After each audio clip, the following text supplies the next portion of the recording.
In this video we'll introduce new functionality that has been added to Civil Online, designed to ensure you have consistent access to documents across your cases. You can now view documents you have submitted that have not yet been accepted and processed by the court, and a number of documents which were previously unavailable on Civil Online can now be viewed in the inventory of process.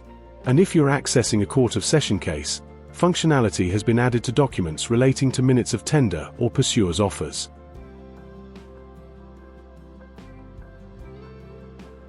When viewing the Case Tracker page, a new section labeled Pending Documents will be visible.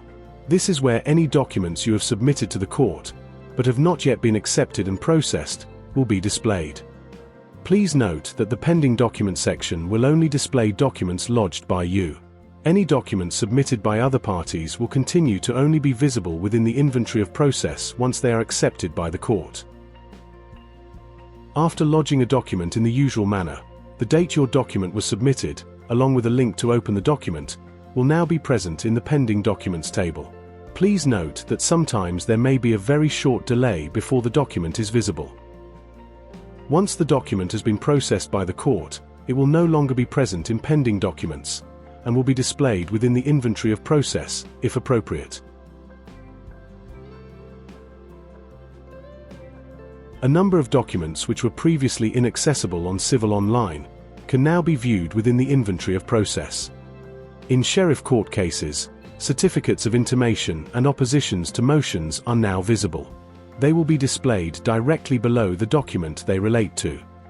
In court of session cases, a number of new documents that relate to motions can now be viewed. Oppositions to motions, consents, and any documentation confirming motions and oppositions have been dropped are now accessible in the Motions table.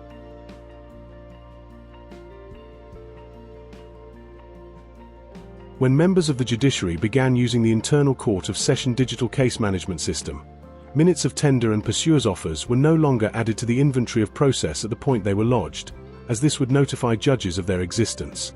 Consequently, these documents were not available to view on Civil Online. You can now access these documents before they are added to the inventory of process, in the Other Documents table at the bottom of the page. When court staff add these documents to the inventory of process, the Other Documents table will no longer be visible, and the documents will now be accessible via the main inventory of process. Documents that can appear in the Other Documents table are as follows: minutes of tender, minutes of acceptance or withdrawal, and pursuers' offers. For further information regarding Civil Online, including how to register as a new user, please visit the Scottish Courts and Tribunal Service website.